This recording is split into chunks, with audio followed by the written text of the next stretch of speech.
I usually look at first the property because I don't like to buy a house on a small piece of land because that limits me in terms of expanding the footprint of the house. And that's the only way you could really add good square footage if you're able to expand the footprint. You could always expand up and that gives you more square footage, but if the first floor is 900 square feet and you can only expand up, you can't expand out or back, the most you could do is 1,800 square feet, and that generally doesn't work for me. So I look at the lot size. I don't like to buy anything that's less than 7,500 square feet, and I look at the neighborhood. This particular town is beautiful, but they do have some areas that are less developed than others, and I really don't like to buy in the less developed areas. I don't like to buy where they don't have sidewalks. And then I like to see that the neighbors are maintaining their property. I have a house there. It was a 4-bedroom, 2,400 square foot house when I bought it, and it will be a 5,000 square foot house when it's finished. 5,000, 6-bedroom, 5.5 bathroom house.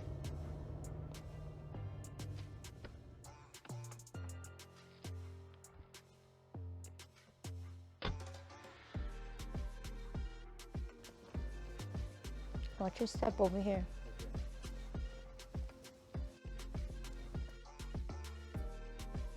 This area here is in Middlesex County, and Middlesex County is a hot market, especially for growing families. You can afford more house and more property in Middlesex County versus the north, but it still keeps you close to New York and the metro area where a lot of people tend to work. So very fond of the area. It's very safe. Like I said, very family oriented, and I've been here all my life in this area, and I don't plan to go anywhere. Just a passion of mine. Like the houses that are currently out there in the market, they don't fit today's families. Back then, you used to have families with like 1 or 2 children. Nowadays, you need more space. You have more kids, and most of the time you have your in-laws living with you to help you. So I'm just creating opportunities for those families. So we're gonna go in here to look at some products. We're gonna look at some flooring options and some vanities for the bathroom. So see, they have these nice these tiles right here. This is really nice, like for a master master bathroom. So these are marble tiles, pretty nice. So you can get a good thing about like these big stores is the pricing is good, it's affordable, and they actually will mix and match the patterns for you. So if you wanted to do like an accent wall with this one and then do the other walls with this, like pretty much everything is here for you. So I like to put like a little glitz and glamour into the master bedroom wall. So I would pick something like this with like a gold tone, a gold accent, or the silver one. Usually if you have a good dedicated crew, rehab like that, you can flip it in like 6 to 9 months. The one that we just went by, it took me a year because of COVID. Because I literally bought that house at the end of February and COVID hit in March. So, nobody knew what was happening with COVID, so the inspection offices in the city were closed.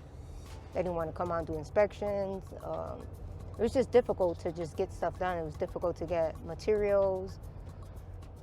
Places like Home Depot reduced their hours. They didn't have employees. So there were quite a few things that led to it being a year to flip that house. Just one of the bedrooms that you would give a child. This Jack and Jill's, this is a Jack and Jill bathroom. It has access from both bedrooms. They're identical, the 2 bedrooms. 2 identical walk-in closets as well. These 2 master bedrooms are identical as well. So there's no fighting when you're picking your room. And then we have the patio doors that leave out to the yard. It's a very sizable yard. It's really nice for, family entertaining and whatnot, what have you. And there's a garage there. And these steps here, you know, they'll be framed out.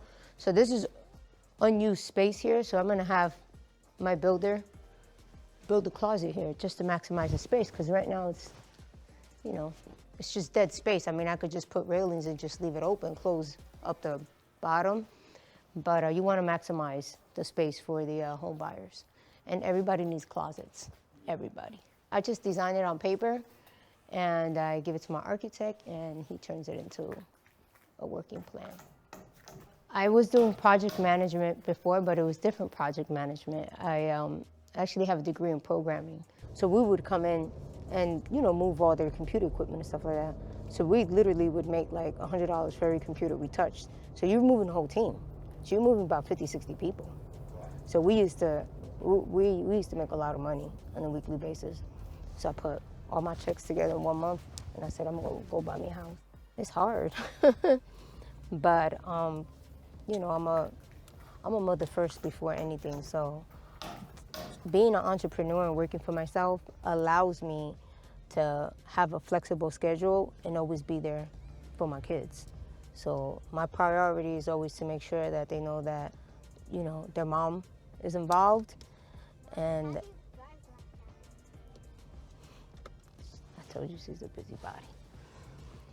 To make sure that my kids, you know that their parent is present and their parent cares.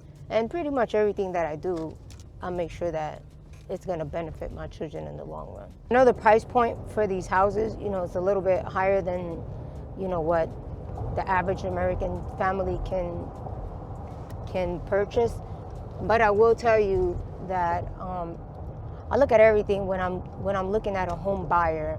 You know, they come to the table with their approvals, what have you, but it's up to me to decide if I want to take a family that has an FHA loan, if I want to take a family that has a VA loan, or if I'm just going to say, no, I just want conventional, or I prefer a cash buyer, things of that nature, which is the reason why a lot of families, actually, a lot of FHA families that come with FHA loans to the table, they can't buy houses because sellers want to take the easy way out and just go with a conventional. I'm going to go with a conventional buyer. They're stronger.